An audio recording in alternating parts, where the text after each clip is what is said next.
Welcome to simply Shenba. இன்றைக்கி நம்ம கேப்சிகம்மை வச்சு பொரியல் எப்படி செய்யலான்னு பார்க்கலாம். நான் ரெட் அண்ட் எல்லோ எடுத்திருக்கேன். க்ரீன் கிடச்சா நீங்கள் அதுவும் எடுத்துக்கலாம். இப்போ நம்ம எப்படி செய்யலான்னு பார்க்கலாம். சிம்பிளி ஷென்பா சேனலை சப்ஸ்கிரைப் பண்ணாதவங்க சப்ஸ்கிரைப் பண்ணிவிடுங்க. கூடவே பெல் பட்டனையும் ப்ரெஸ் பண்ணிடுங்க.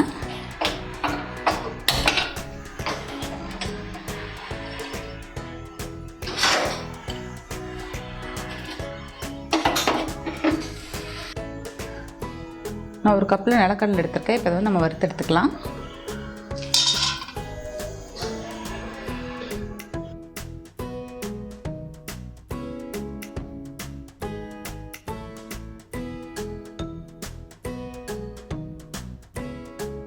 இப்போ இது நல்லா ஃப்ரை ஆகிடுச்சு. இதை வேற ஒரு பாத்திரத்துக்கு மாற்றிக்கலாம்.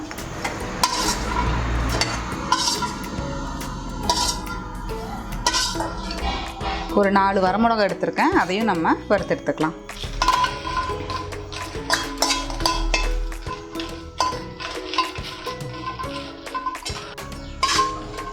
மிளகாயும் வறுத்தாச்சு.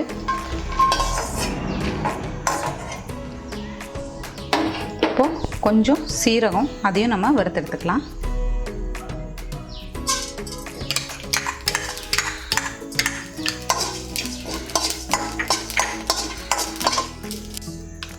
நம்ம வறுத்து வச்ச எல்லாத்தையும் ஜாரில் போட்டு அரைச்சி எடுத்துக்கலாம்.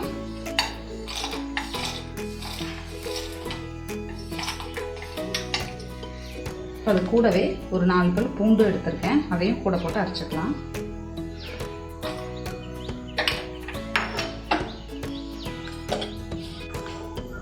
இப்போ நம்ம அரைச்சி எடுத்தாச்சு. அடுப்பில் ஒரு கடாய் வச்சு கொஞ்சம் எண்ணெய் ஊற்றிக்கலாம்.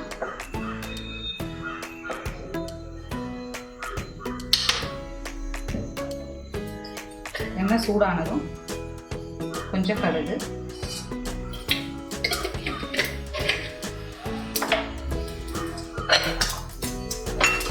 கடுகு பொரிஞ்சிருச்சு. இப்போ நம்ம கட் பண்ணி வச்சிருக்கிற கேப்சிகம் அது கூட ஆட் பண்ணிக்கலாம்.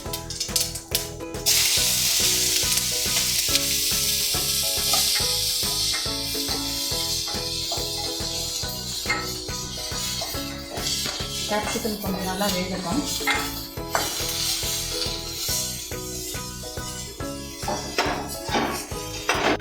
இதில் கொஞ்சம் நம்ம சால்ட் ஆட் பண்ணிக்கலாம்.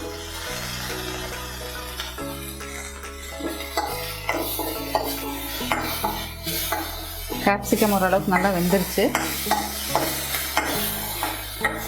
கொஞ்சம் மஞ்சத்தூள் ஆட் பண்ணிக்கலாம்.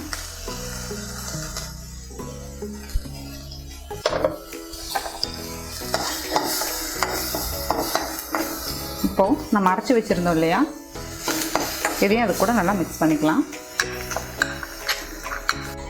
நல்லா மிக்ஸ் பண்ணி விட்டுக்கலாம். மிக்ஸ் ஆகிட்டு இது கொஞ்சம் நல்லா வேகட்டும். உங்களுக்கு அடி பிடிக்கிற மாதிரி தெரிஞ்சதுன்னா லைட்டாக கொஞ்சம் தண்ணி ஆட் பண்ணிக்கோங்க.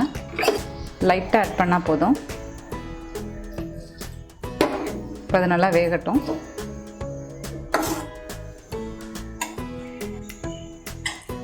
இப்போ நல்லா வணங்கிடுச்சு. இப்போ நம்ம மேலே கொஞ்சம் 2 ஸ்பூன் தேங்காய் துருவல் ஆட் பண்ணி இறக்கிடலாம்.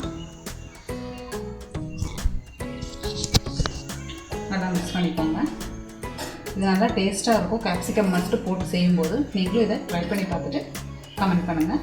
தேங்க்யூ.